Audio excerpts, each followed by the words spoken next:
Good morning, everyone, and welcome to a recap of some of the Dragon Age, the Veilguard blog posts I've been reading this past week, and some of them are about 2 weeks old. So we're just going to see some of the interesting tidbits that some journos have talked about. This one starts on Forbes. Dragon Age, the Veilguard puts an end to tactical combat once and for all, by Erik Kain. I'm no fan of Erik Kain, but sometimes a broken clock is right. Here we go. About his analysis. He actually did a video analysis. You could watch him on YouTube if you want. But he starts off saying that there's customization of the characters, of choosing your pronouns, he, him, she, her, they, them.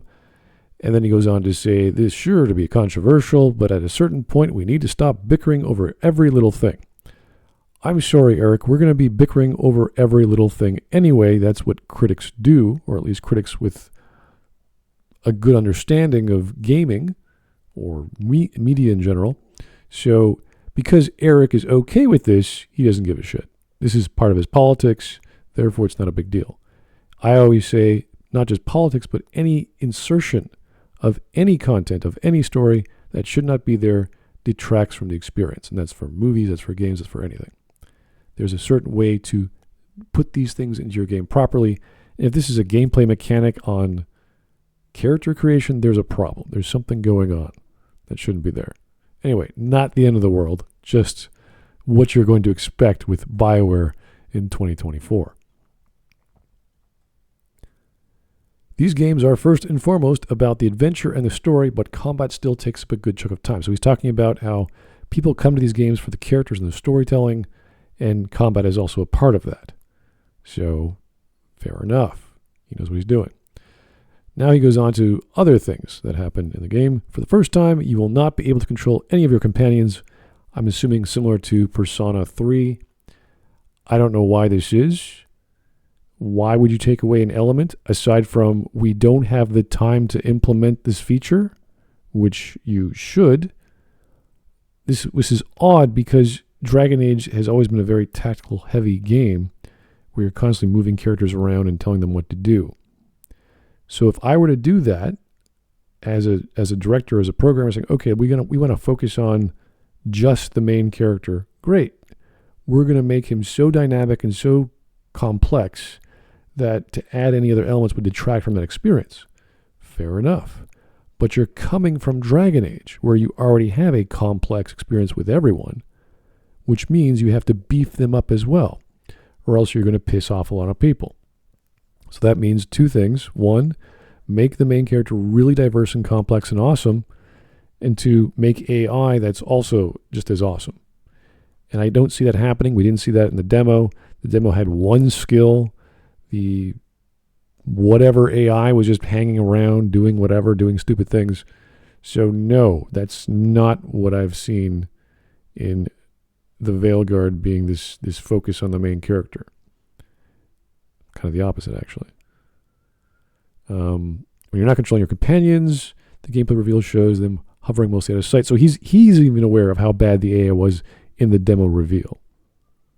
It's not great, which is true. Here's another kicker.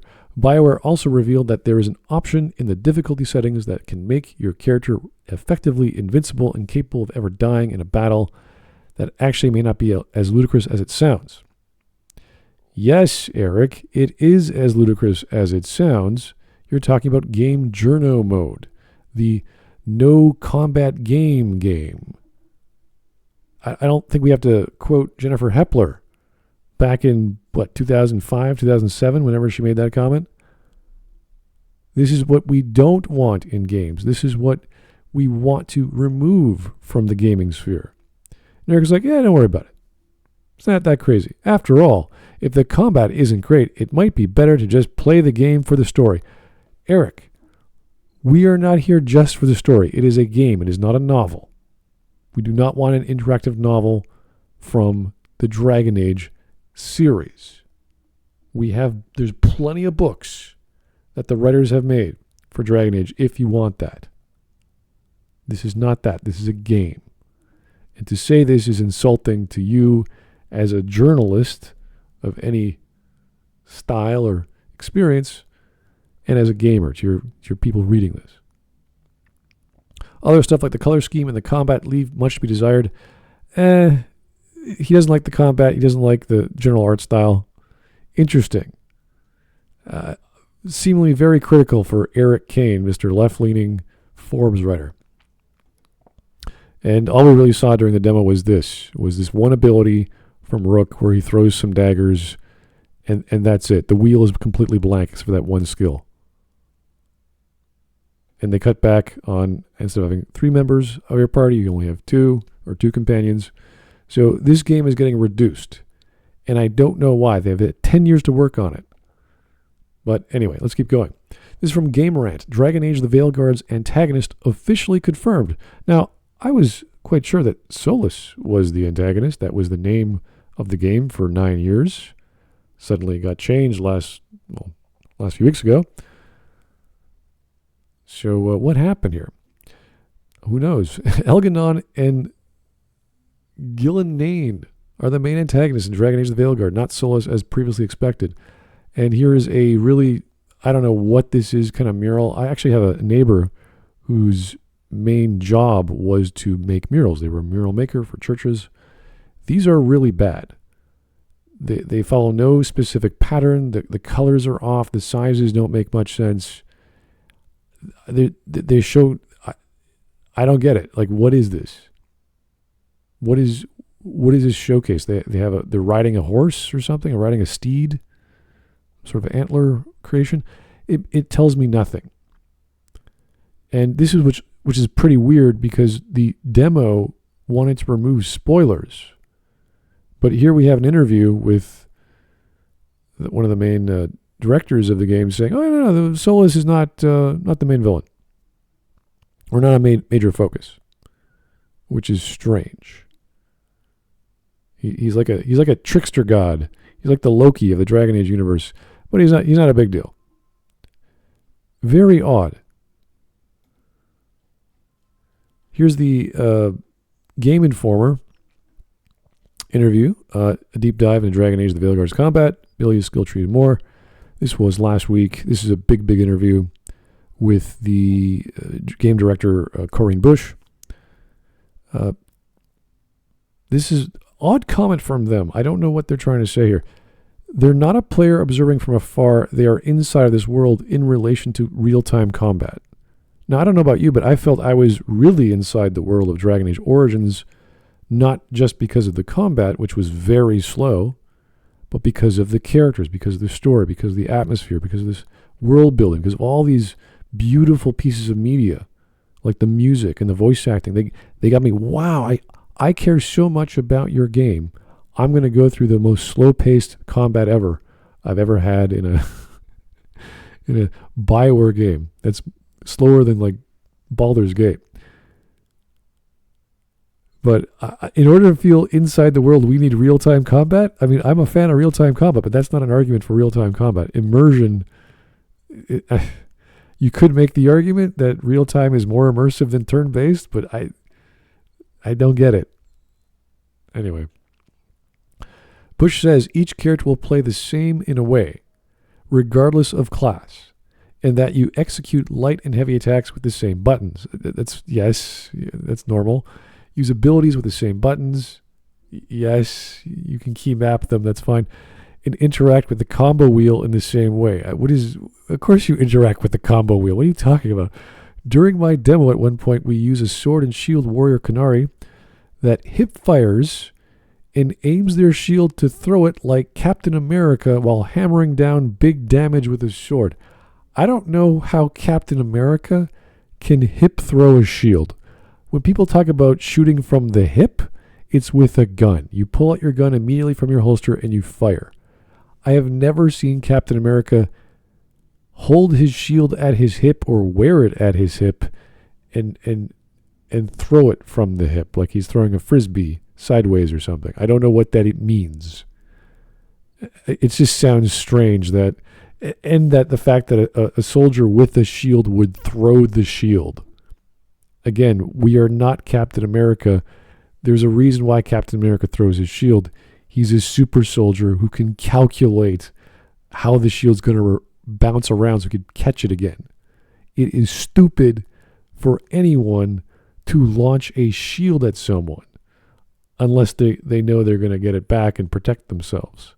You're not Poppy in League of Legends, okay? What is going on? This sounds goofy. All right. Passive abilities unlock jump attacks and guarantee critical hit opportunities, while abilities add moves like Firewall and Spartan Kicks to your arsenal. I was assuming the scene from 300 where you knock someone down. I don't know exactly what's going on.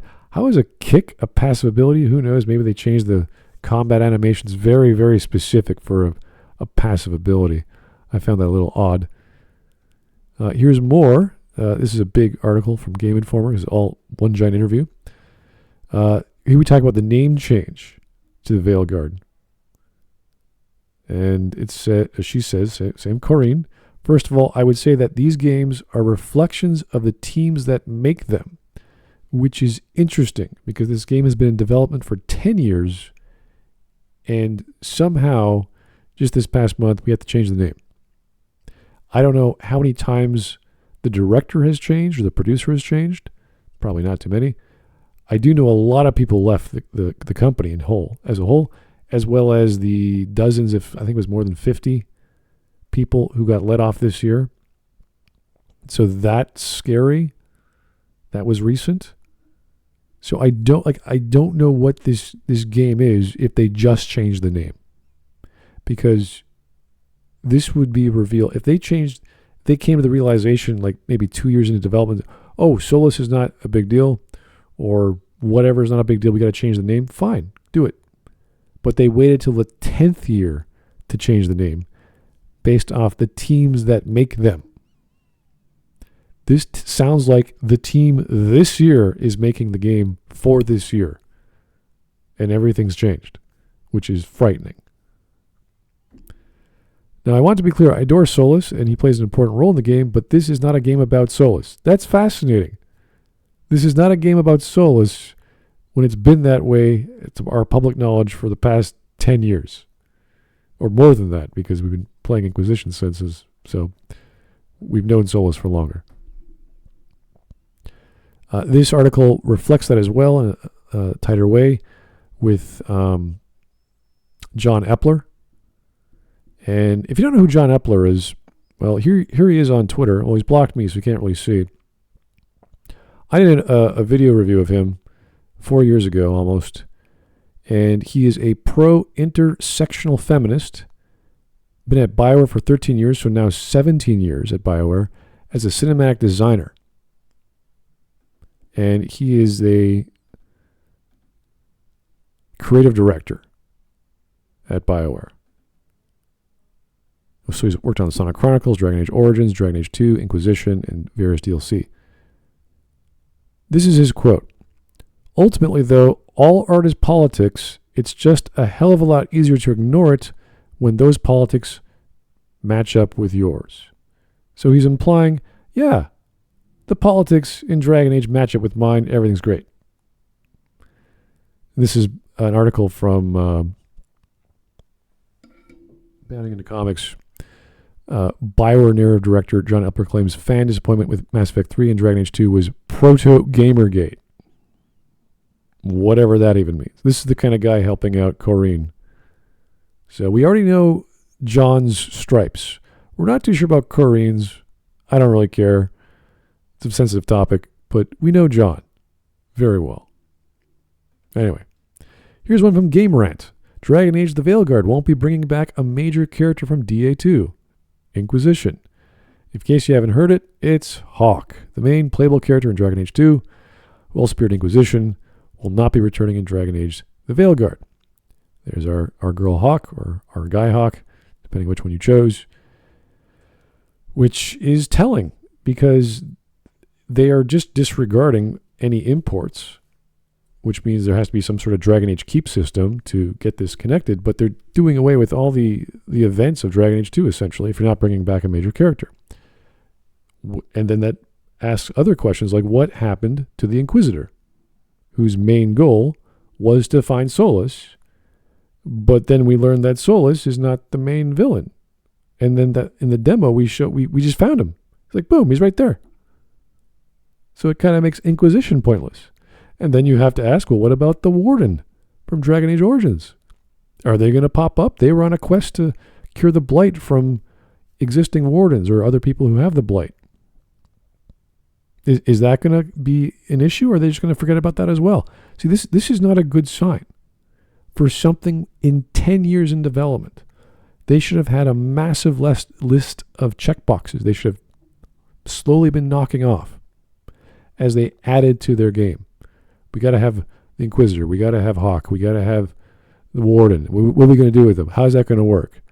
Because people have questions, which is the point of games like Dragon Age, or a series, a franchise like Dragon Age, to know what happened, what choices you made, how does that impact the future. That's what we like. That's what people loved about Mass Effect 3, despite as weird and silly as that game was. That's what people loved about that game. Oh, wow, I did these choices. I saved this homeworld. I saved this alien species. I saved 2 alien species. I saved 3 alien species. Whatever the case may be. And that's why people hated what happened to the Rachni in Mass Effect 3, because your choice did not matter to them. They said, oh, we don't have time to figure out the Rachni. We'll just throw it together. In this case, they didn't throw it together. They just eliminate it. Not just a choice, but an entire game, it seems like. Who cares if he can die in Inquisition? You should still have something to do with Hawke. Former Dragon Age boss, now consulting on the Veilguard, says the RPG really is the best Dragon Age game I've ever played. This is Mark Dara. He's a coder. He's been around for God knows how long. Let's see. 1997, lead programmer on Baldur's Gate, Tales of the Sword Coast, Baldur's Gate 2, Baldur's Gate 2 Throne of Ball, and Jade Empire. For almost 10 years, he was at BioWare coding away. He was the executive producer of Dragon Age 2. And again, Dragon Age 2 was done the fastest possible game, I think, under BioWare. And he's also been the project director for Origins, DA2, Inquisition, Anthem, and Dragon Age 4. And I put this in different color just to highlight the games which I do enjoy and the games I don't enjoy very much. So you can't blame everything on the director. You can't blame everything on the programmer. But just to put into context who Mark Dara is. And he's self-employed since 2022. And he says, he didn't block me. Well, look at that. And he says, he's been working on it since 2023 of March. And he's saying Veilguard is a game that finally bridges the gap between something, I don't know what. Apparently a gulf between Dragon Age storytelling and combat. I really don't think real-time combat, making it action-oriented, bridges the gap between storytelling and combat, unless there's some sort of dynamic combat that tells a story in that same capacity. This really is the best. This is really the best Dragon Age game that I've played. That's what he has to say. Now, if he wasn't a consultant, I'd have some serious questions for one game programmer or director or whatever guy who's in charge to uplift the Veilguard team, saying, well, this is the best. I mean, I couldn't do it all my years, my decade-long, my more than almost 2 decades of experience at BioWare. These guys just blew me away. I could not imagine doing this good a job. But because he was a consultant for over a year now on the Veilguard, thus, this is the best. Gotta say positive things. He's not gonna say, yeah, it's all right. I could have done better if I was on the project from the start or something. No. It's the best ever played. So let's summarize here. A guy who I don't really like as a game journo has got a lot of problems with this game. They threw away the main antagonist, so they changed the story completely. So forget all the DLC from Inquisition. The interviewer on GameInformer is confused as to what throwing from the hip is as a shield. And the creator thinks that real-time combat makes things more immersive somehow.